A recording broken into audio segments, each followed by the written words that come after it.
une fois que vous l'avez, vous vous rendez au niveau du répertoire dans lequel vous avez copié votre dossier. Pour ma part, c'est dans test. Et puis, voici bloc. Donc, à ce niveau, vous vous rendez au niveau du dossier HTML et puis vous pouvez lancer directement euh, le, le fichier en question. Donc, je vais lancer avec Opera. Pour cela, je vais donc double-cliquer dessus. Après quelques instants, on attend et voilà, vous aurez déjà votre, votre bloc comme l'a demandé l'enseignant. Alors ici, vous pouvez voir accueil, bloc, CV, contact. Si je clique dessus, ici apparaît un petit dièse. C'est justement parce que je n'ai vraiment rien mis à l'intérieur. Donc je faisais ceci uniquement pour, comme je vous le disais, vous donner une maquette sur laquelle vous pourrez travailler. Donc ici, ce sont les lorem ipsum qu'on a généré. Vous aurez seulement à remplacer par vos besoins. Donc comme vous pouvez le voir, ici c'est la partie qu'on appelle article. Donc ça veut dire que c'est la partie où on met les articles. Ici sont les asides. Donc lorsqu'on met les autres contenus, donc c'est-à-dire lorsqu'on veut donner quelques informations relatives à la page. Et tout ça c'est le corps de la page. Donc ça veut dire que c'est dans une section. Et au-dessus, comme vous pouvez le voir ici, ici c'est le ici c'est le header, donc c'est-à-dire l'entête. Donc ça veut dire que c'est l'entête ici. Par la suite, ici c'est le footer, donc le bas de page, comme on peut le voir. Donc pour mieux comprendre ceci, ouvrons notre éditeur de code et essayons de voir un peu comment ça fonctionne. Alors ici, qu'est-ce que vous avez? Vous avez une page HTML et une page CSS.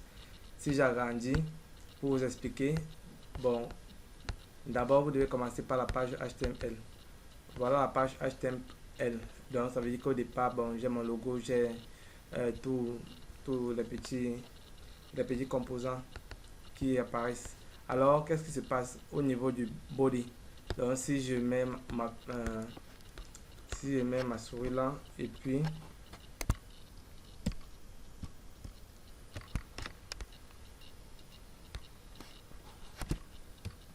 voilà, je sélectionne, je cherche la div fermante. Voilà la div fermante.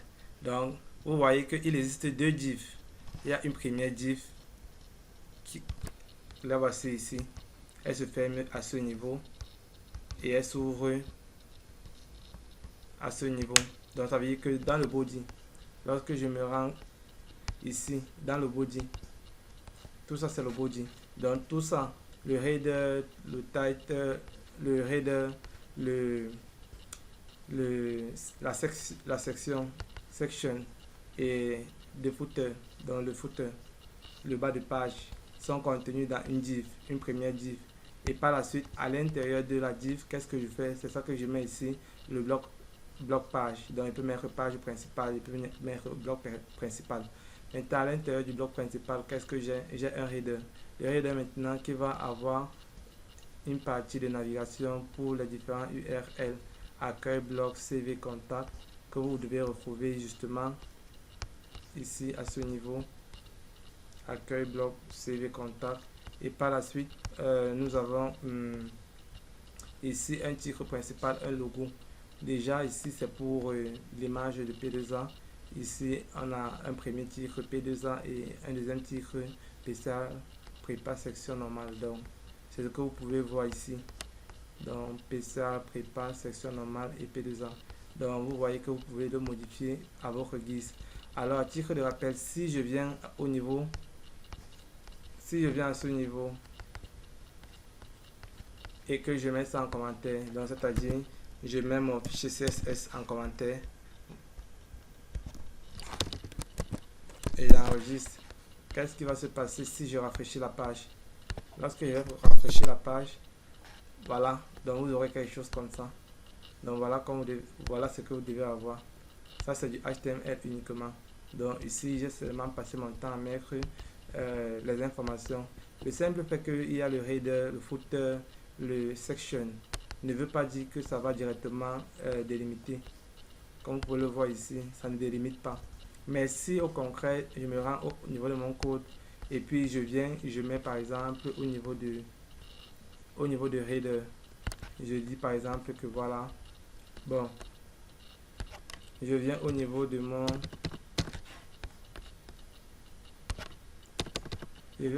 fichier, j'enregistre d'abord. Je viens au niveau de mon fichier CSS. Je cherche à mettre tout ceci en commentaire.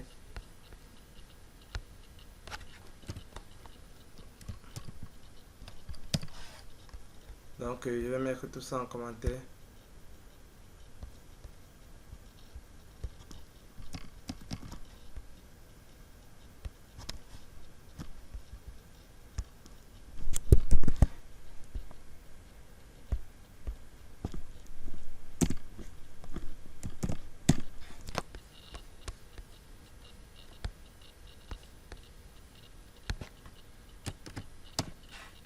Voilà, je mets tout en commentaire et je me mets à ce niveau où je vais appeler le header.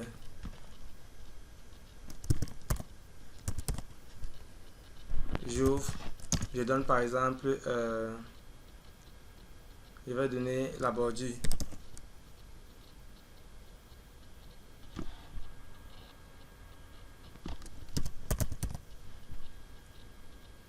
Je vais donner par exemple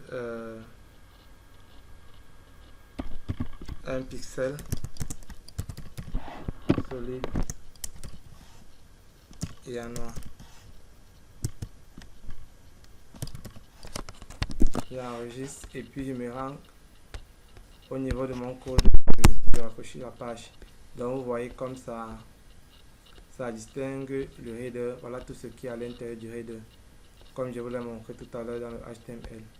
Donc au niveau du HTML, voilà tout ce qui est dans le header, c'est l'image, P2A, PCA prépare et accueil jusqu'à contact. Donc c'est ce qu'on peut voir ici. Par la suite, si je veux distinguer maintenant la section, dans la section, qu'est-ce que j'ai? Dans la section, après le header, quand je ferme le header, dans la section, donc j'ai une div bannière image, donc c'est-à-dire pour l'ensemble de mes images, c'est ceci. Donc c'est pour l'image que vous voyez apparaître à ce niveau.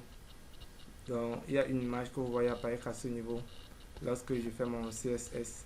Et donc je vais un peu vous la montrer.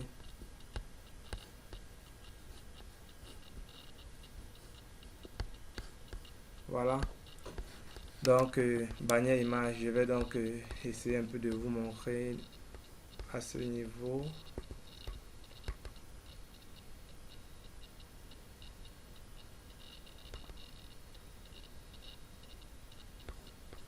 Voilà. Voilà.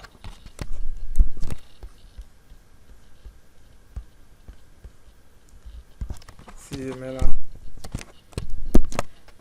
et puis je rafraîchis la page. Voilà, vous voyez. Donc c'est cette partie-ci qui est là. Et par la suite, qu'est-ce que j'ai?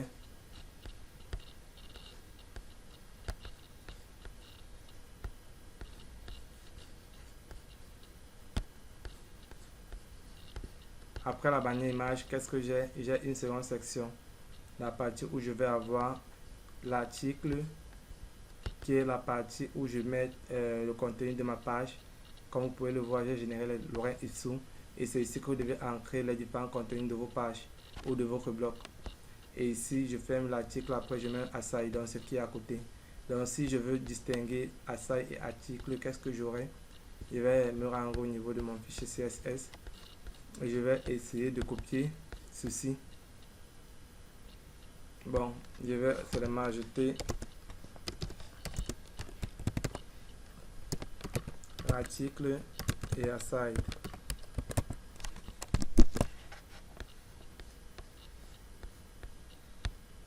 Et puis je vais rafraîchir. Voilà.